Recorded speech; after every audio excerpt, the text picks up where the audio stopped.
değerli materiallar toxu go'shi, ko'kburchak, yağyu, sabza, piyaz.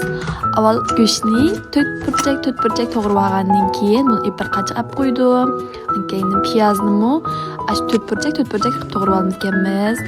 Endi yağyuni, sabzni bularni ashta 4 qilib to'g'rab birga qo'yib qo'ydim. Cho'ng emas, kichik emas, o'xshash cho'nglik to'g'risak chiroyli chiqadi ekan. Keyin gali tomog'iga kerakli gali tetqosini evilib, buni ushaq parchalab oldim. Qozonni isib, qozonga may quyib, qozon qizganda go'shtni soldim.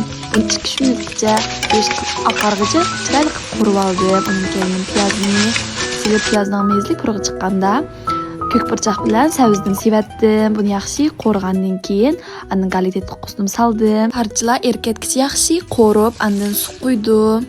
Suvni quyib, qozonning to'g'ini yipib 10 minut qo'yib qo'ygandan keyin andan yağyuni soldim.